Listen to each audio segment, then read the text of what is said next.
আমার স্বামী মারা যাওয়ার পর বাড়িতে একজন পুরুষই ছিলেন। আমার শ্বশুর, যার নাম এখন আমি রমেশজি বলব। তিনি আমার খুব খেয়াল রাখতেন এবং প্রায়ই গভীর রাতে আমাকে তার ঘরে ডাকতেন। এক রাতে রমেশজি আমাকে তার ঘরে ডেকে বিছানার চাদর বদলাতে বললেন। আমি যখন ঝুঁকে কাজ করছিলাম, তিনি পেছন থেকে আমাকে ধরে ফেললেন।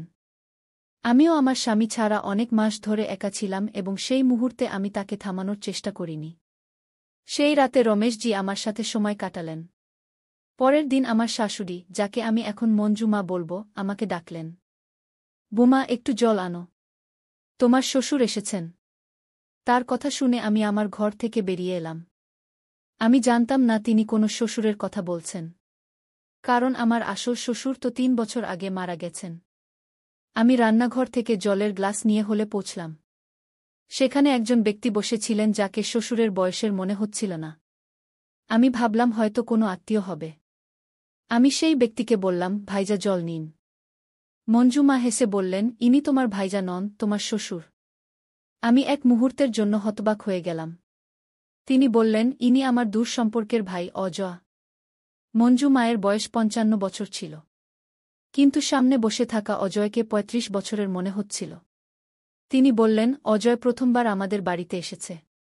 তুমি একে আগে কখনো দেখনি। সে কিছু দিন আমাদের সাথে থাকবে কারণ শহরে তার কিছু কাজ আছে। আমি তার কথা মেনে নিলাম এবং নাস্তা তৈরি করার জন্য রান্নাঘরে চলে গেলাম। আজ শনিবার ছিল এবং আমি বাড়িতে ছিলাম। নইলে আমাকে রোজ সকালে স্কুলে যেতে হতো, যেখানে আমি শিক্ষিকা। রাতে যখন আমি আমার ছেলেকে, যার নাম এখন আমি রোহন বলব, ঘুম পাড়াচ্ছিলাম, আমার বারবার মনে হচ্ছিল যেন আমার ঘরে কেউ ঘুরছে। অবশেষে আমি উঠলাম এবং দরজা খুললাম। বাইরে সত্যিই কেউ ছিল এবং তিনি ছিলেন অজয়। আমাকে দেখে তিনি একটু ঘাবড়ে গেলেন। আমি জিজ্ঞেস করলাম, আপনার কিছু দরকার? তিনি বললেন, না, শুধু ঘুম আসছিল না, তাই এদিক ওদিক ঘুরছিলাম। অজয়ের ঘর আমার ঘরের ঠিক পাশেই ছিল। তাই আমি তাকে বলতে পারছিলাম না যে আপনি আমার ঘরের বাইরে কেন ঘুরছেন। আমি বললাম, ঠিক আছে, এবং আমার ঘরে ফিরে যেতে লাগলাম। তখনই তিনি আমার হাত ধরে ফেললেন। তার চোখে হালকা হালকা জল ছিল। তিনি আমার চোখের জল মুছে জিজ্ঞেস করলেন, আমি কি তোমার ঘরে আসতে পারি? আমি না বলার সাহস জোগাতে পারলাম না। তিনি ঘরে এলেন এবং বিছানার এক কোণে বসে পড়লেন। রোহন সেখানে ঘুমোচ্ছিল।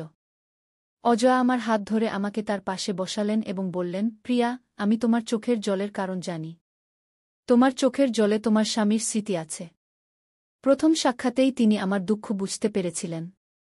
আমি মঞ্জু মা এবং রমেশজির সাথে ৩ বছর কাটিয়েছি। কিন্তু তারা কখনো আমার চোখের জল দেখেনি। অজয় আমার হাত ধরে বললেন, যা হয়ে গেছে তা ভুলে যেতে হবে। আমি বুঝতে পারছিলাম তিনি কি বলতে চাইছেন, কিন্তু আমার চোখের জল থামছিল না। তিনি আমার জন্য জল আনলেন। জল পান করার পর আমি একটু শান্ত হলাম। তারপর তিনি তার ভ্রমণের গল্প শোনাতে লাগলেন। আমার মুখে হাসি আনার চেষ্টা করতে লাগলেন। তার কথা শেষই হচ্ছিল না। যখন আমি ঘড়ি দেখলাম তখন রাত ২টা বাজছিল। আমাকে সকালে তাড়াতাড়ি উঠে ঘরের কাজ সারতে হতো এবং স্কুলেও যেতে হতো।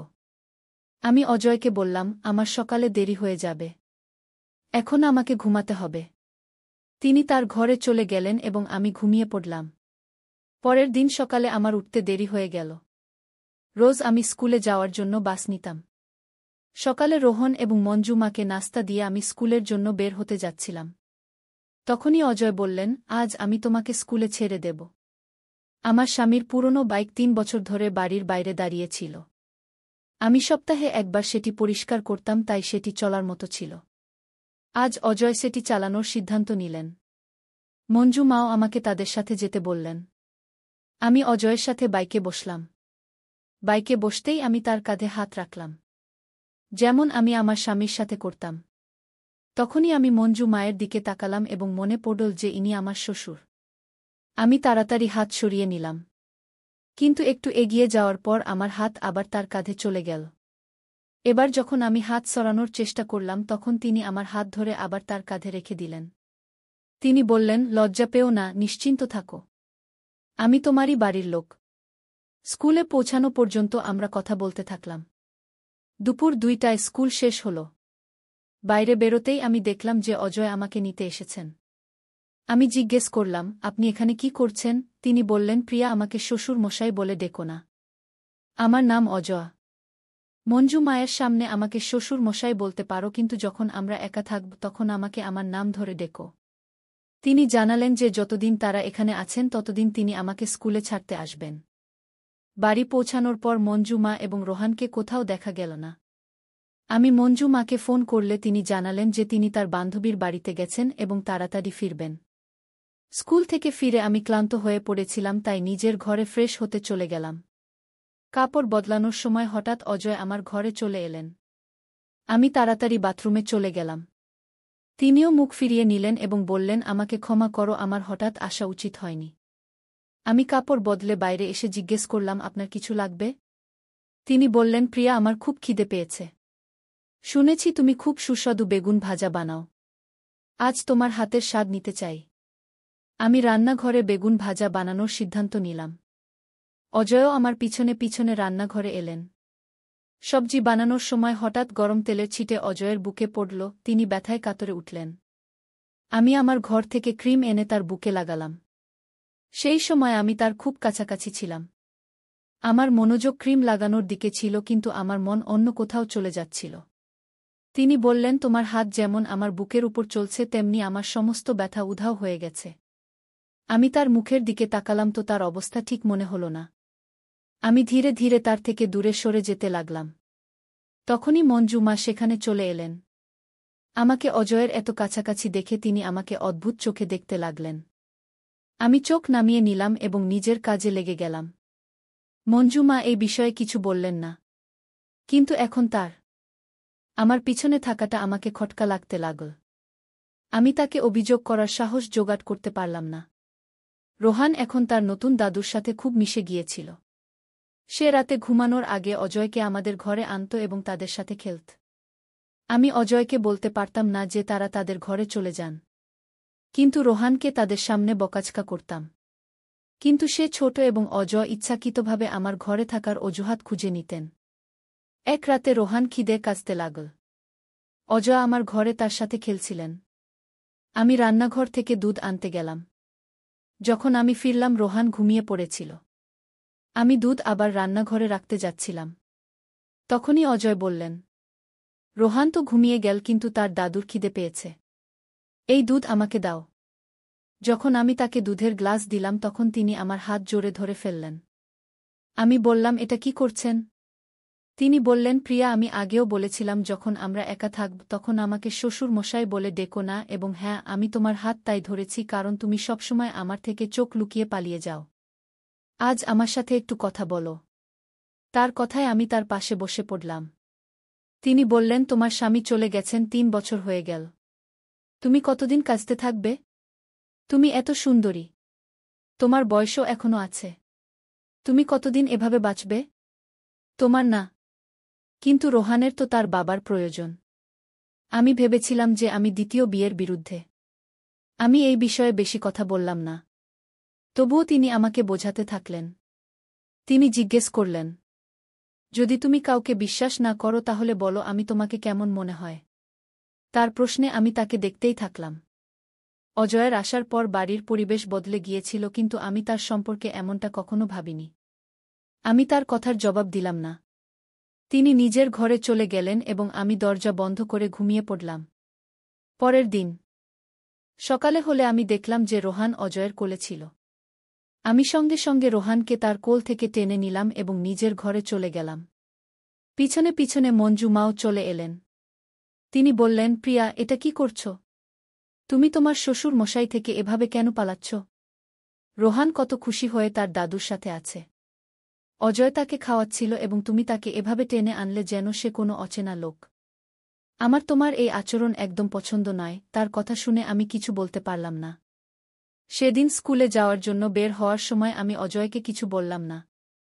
কিন্তু মঞ্জু মা কঠোরভাবে বললেন, তোমাকে বাসে যাওয়ার দরকার নেই। অজয় তোমাকে ছেড়ে দেবেন। আমি চুপচাপ অজয়ের সাথে বাইকে বসে পড়লাম। স্কুলে পৌঁছানোর সময় আমি চুপ ছিলাম। স্কুলের গেটে আমাকে ছেড়ে দিয়ে অজয় বললেন, প্রিয়া, তুমি কি আমার উপর রাগ করেছ? আমি তার দিকে তাকালামই না এবং স্কুলে চলে গেলাম। স্কুলে আমার বান্ধবী নেহা আমাকে বলল, প্রিয়া, গত কয়েকদিন ধরে আমি দেখছি অজয় তোমার সাথে কেমন কথা বলছে। তোমাকে স্কুলে ছাড়তে আসে। মনে হয় তার মনে তোমার জন্য কিছু বিশেষ আছে। আমি তার কথার উত্তর দিইনি। কিন্তু এই সব আমার কাছে অদ্ভুত লাগছিল। অজয়ের আমাদের বাড়িতে আসার আসল উদ্দেশ্য কি ছিল? এটা আমি বুঝতে পারছিলাম না। তার কথা বলার ধরন শ্বশুরমশাইয়ের মতো ছিল। কিন্তু তার চোখ আমার দিকে একজন পুরুষের মতো ছিল। পরের দিন স্কুলে একটি অনুষ্ঠান ছিল। আমার সেখানে যাওয়ার একদম মন ছিল না। সেদিন মঞ্জু মা তার বোনের সাথে বাজারে গিয়েছিল। আমার দুপুর 1:00টায় স্কুলে যাওয়ার কথা ছিল। কিন্তু আমার মুড ছিল না। নেহা বারবার ফোন করে আমাকে ডাকছিল। কিন্তু আমি তার ফোন কেটে দিয়ে আমার ঘর পরিষ্কার করতে লাগলাম। তখনই অজয় আমার ঘরে এলেন। তার হাতে একটি সুন্দর শাড়ি ছিল। তিনি শাড়িটি আমার হাতে দিয়ে বললেন, এটি পরে তৈরি হয়ে যাও। আমি তোমাকে স্কুলের অনুষ্ঠানে ছাড়তে আসব। আমি বললাম, আমার কোথাও যেতে হবে না। আপনি কে এটা ঠিক করার যে আমার কোথায় যেতে হবে? তিনি বললেন, তোমার কথা ঠিক। আমি এটা বলি না যে তুমি কি করো। কিন্তু আমি চাই যে তুমি কখনো নিজের জন্য সাজো। আজ নিজেকে সাজিয়ে দেখো। তুমি আরও সুন্দরী লাগবে। তার কথায় আমার মুখে এত প্রভাব পড়ল যে আমি সেই শাড়ি পরে তৈরি হয়ে গেলাম। যখন আমি তৈরি হয়ে দরজা খুললাম তখন অজয় বাইরে দাঁড়িয়েছিলেন। তিনি আমার হাত ধরে আমাকে ঘরে নিয়ে যাওয়ার চেষ্টা করলেন। তিনি নিজের হাতে আমাকে লিপস্টিক লাগিয়ে বললেন, এই নীল রং তোমার উপর খুব মানাচ্ছে কি। তখনই মঞ্জু মা রোহনের সাথে ঘরে এসে গেলেন। আমাকে রঙিন পোশাকে দেখে তিনি আমার প্রশংসা শুরু করে দিলেন। আগে তিনি আমাকে সাদাসিধা থাকতে বলতেন, কিন্তু আজ আমি অজয়ের কথা কিভাবে মেনে নিলাম এটা আমি বুঝতে পারলাম না। অজয় আমাকে বাইকে করে স্কুলে ছাড়তে এলেন। আমার কিছু বান্ধবী অজয়কে আমার স্বামী ভাবছিল এবং বলছিল যে আমাদের জুটি খুব ভালো লাগে। এটা শুনে অজয়ের মুখে খুশি ছিল। কিন্তু আমি সবাইকে পরিষ্কার বলে দিলাম, ইনি আমার স্বামী নন, আমার শ্বশুরমশাই। এটা শুনে সবাই অবাক হয়ে গেল। অনুষ্ঠানের পর অজয় আমার সাথেই রইলেন। বাড়ি ফেরার সময় বাইকে আমার হাত অজান্তেই তার কাঁধে চলে গেল। অর্ধেক রাস্তা পর্যন্ত আমার হাত সেখানে রইল। হঠাৎ আমার হুঁশ এল এবং আমি হাত সরিয়ে নিলাম। আমার বুঝতে পারছিলাম না যে আমার এমন কেন মনে হল। বাড়ি পৌঁছতেই মঞ্জু মা রোহনকে নিয়ে বাজারে গিয়েছিল। আমি জানতাম যে তারা অন্তত 2 ঘন্টা ফিরবে না। আমি অজয়কে আমার ঘরে ডাকলাম এবং আমার ব্লাউজের দড়ি খুলতে তার সাহায্য চাইলাম। দড়ি খুলতে 2 সেকেন্ড লাগে। কিন্তু অজয়ের 1 মিনিট লাগছিল। আমি তার মুখ দেখলাম এবং তার হাত ধরে নিলাম। আমি বললাম, আমার বুঝতে এসে গেছে যে তুমি আমার কাছ থেকে কি চাও। অজয়ের হাত এখন আমার কাঁধে ছিল। তিনি বললেন, প্রিয়া, তুমি আমার উদ্দেশ্য বুঝে গেছ। আমি জানতাম যে তুমি তাড়াতাড়ি বুঝে যাবে। এখন আমি তোমাকে সবসময় সামলাব। আমি তাকে জোরে ধাক্কা দিলাম। আমি ঠিক করে নিয়েছিলাম যে এখন তাকে বাড়ি থেকে বিদায় করতে হবে। 3 বছরে আমার কাছে অনেক সম্পর্ক এসেছিল, কিন্তু আমি দ্বিতীয় বিয়ে করতে চাইনি। আমি অজয়কে বললাম, আমি জানি যে তোমার নজর আমার উপর কেমন, তুমি এখন আমাদের বাড়িতে কেন এসেছ? মঞ্জু মা সবাইকে ভাই বানিয়ে নেন এবং বাড়িতে নিয়ে আসেন। তিনি সরল। কিন্তু আমি তোমার উদ্দেশ্য বুঝে গেছি। আমার রাগ দেখে অজয় আমার কাছে এলেন। আমি তাকে একটি থাপ্পড় মারলাম এবং তাকে ধরে হোলঘরে নিয়ে এলাম। তখনই মঞ্জু মা বাড়ি এসে গেলেন এবং সব দেখে নিলেন।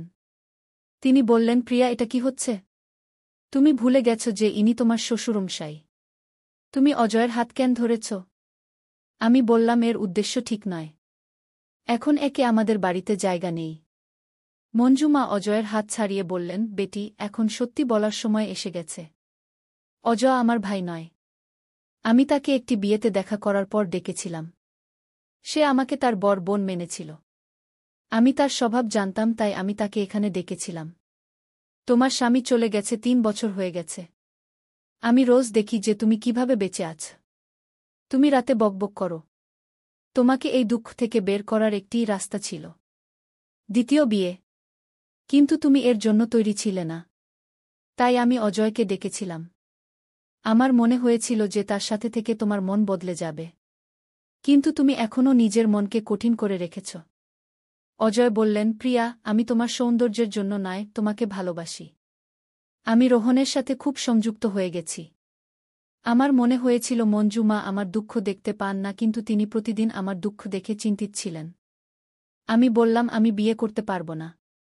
যদি আমি বিয়ে করি তাহলে আমার স্বামী আমাকে ক্ষমা করবেন না। তিনি প্রতি রাতে আমার স্বপ্নে আসেন। অজয় বললেন, তুমি যা ভাবো সেটাই স্বপ্নে দেখো। তোমার স্বামীর এটাই ইচ্ছা হবে যে তুমি আর রোহন খুশি থাকো। তোমার দ্বিতীয় বিয়ের অধিকার আছে। রোহনের বাবার প্রয়োজন। তার কথাগুলো আমাকে আমার চিন্তা থেকে বের করে এনেছিল। আমি অজয়কে জড়িয়ে ধরে কাঁদতে শুরু করলাম।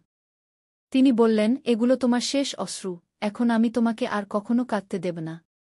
আমার মনে অজয় একটি বিশেষ জায়গা করে নিয়েছিলেন। বিয়ের পর আমি তার বাড়িতে চলে গেলাম এবং মঞ্জু মাকেও সাথে নিয়ে গেলাম, কারণ তিনি আমার জীবনকে সামলেছিলেন।